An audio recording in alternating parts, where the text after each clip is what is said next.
할렐루야. 사랑하는 대강의 가족 여러분, 오늘 하루도 하나님의 말씀과 동행하는 삶이 되길 소망합니다. 오늘 함께 나눌 하나님의 말씀은 마태복음 23장 13절 말씀입니다. 화 있을진저 외식하는 서기관들과 바리새인들이여, 너희는 천국 문을 사람들 앞에서 닫고 너희도 들어가지 않고 들어가려 하는 자도 들어가지 못하게 하는도다. 아멘. 오늘 본문이 13절부터 화 있을진저로 시작하는 책망의 말씀이 서기관들과 바리새인들에게 7차례나 주어집니다. 헬라어 성경에서 화 있을진저가 우아이로 기록되어 있는데, 우아이라는 말은 오 슬프다, 아이고, 그리고 저주가 있을지어다 라는 뜻입니다. 주님께 슬프게 탄식하시며 서기관들과 바리새인들을 책망하고 저주하셨다는 말씀으로 7차례를 저주하셨다 하여 일명 7화 선언이라고 합니다. 그런데 일부 사본에는 13절의 내용이 14절에 기록되어 있고 13절에는 화 있을진저 외식하는 서기관들과 바리새인들이여, 가부의 재산을 삼키며 외식으로 길게 기도하는 자니 그 받는 판결이 더 중하리라 라는 말씀이 기록되어 있습니다. 그렇다면 바리새인들과 서기관들을 향한 주님의 저주는 모두 8가지가 됩니다. 이렇게 볼 경우 본문의 8화는 산상수훈의 팔복과 좋은 대조를 이룹니다.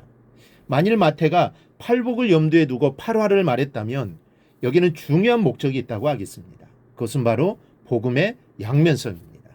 즉 마태는 복음은 그것을 영접하는 자에게는 복을 가져다주는 근거가 되지만, 반대로 복음을 배척하는 자에게는 그것이 도리어 심판의 근거가 됨을 보여주고자 의도하였던 것입니다.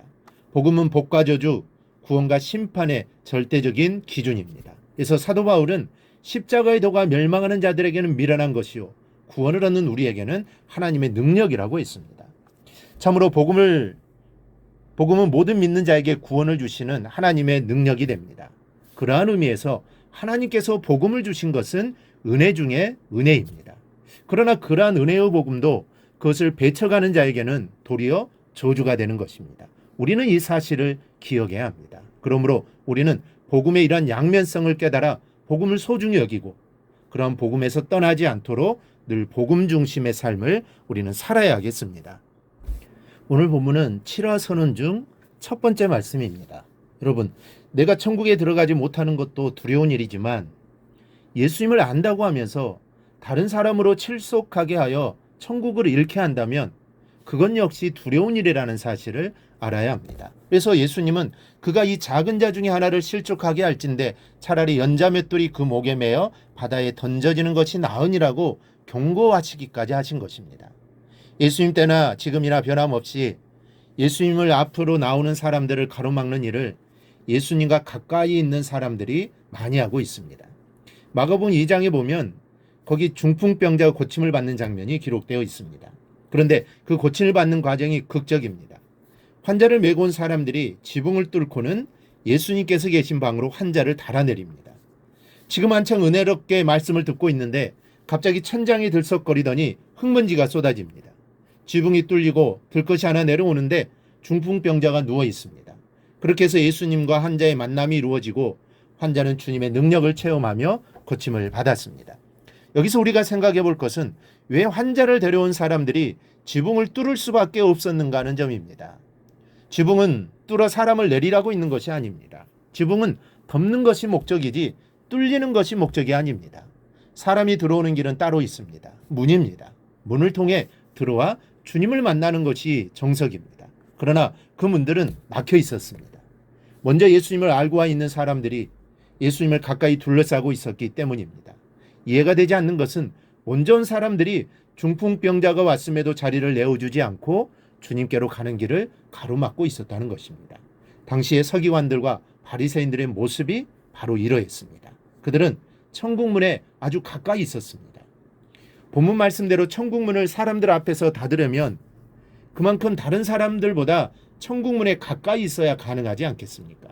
서기관들과 바리새인들은 스스로 사람들의 행실을 보고 천국에 들어가고 못 가고를 판단하는 자들임을 자처했습니다. 그들은 스스로 하나님과 가장 가까이 있음을 자부하며 살아가는 사람들이었습니다. 그러나 가까이 있어도 들어가지를 못했습니다. 아예 멀리 있어서 들어갈 염두도 내지 못하는 것보다 더 비참한 모습인데, 그럼에도 그들은 자신들의 이런 심각한 상황을 전혀 깨닫지 못하고 있었습니다. 또 하나, 문을 닫고 서서 다른 사람도 들어가지 못하게 했습니다. 천국문에 가까이 있고 그만큼의 고난을 가지고 있다면 더 많은 사람들이 천국으로 들어가게 해야 마땅합니다. 그러나 그들은 오히려 천국문을 가로막고 서서 자신도 들어가지 않고 남도 들어가지 못하게 하였다고 주님은 말씀합니다. 그 고난을 잘못 사용하는 데 대한 지적입니다. 그러므로 우리는 하나님께서 내게 주신 위치와 고난으로 닫는 사람이 아닌 열어주는 사람이 되어야 합니다. 길이 없고 문이 막혀 있으면 지붕이라도 뚫어 다른 이들로 주님을 만나게 해줄 수 있는 열정이 있어야 하는 것입니다. 고린도전서 9장 16절을 보면 사도 바울의 고백이 나옵니다. 만일 복음을 전하지 아니하면 내게 화가 있을 것이로다. 이 말씀을 우리는 가볍게 생각해서는 안 됩니다. 우리는 늘 마음에 새기고 살아야 합니다. 그리고 사도 바울의 이 고백이 저와 여러분의 고백이 되어야 합니다. 먼저 믿는 자로서 그 복음을 전하는 자가 되어야 합니다. 절대로 내 삶을 통해 복음을 가로막는 자가 되어서는 안 됩니다. 만약 그런 삶을 산다면 오늘 본문 말씀과 같이 우리도 주님으로부터 화 있을진저라는 책망을 받게 될 것입니다. 오늘 말씀과 사도 바울의 말씀을 기억하고 늘 복음을 위해 앞장서는 우리 성도들이 되기를 주님의 이름으로 축원합니다. 오늘 묵상한 말씀을 굳게 잡고 삶으로 실천하며 살아내는 대강의 모든 성도들이 되기를 축복합니다.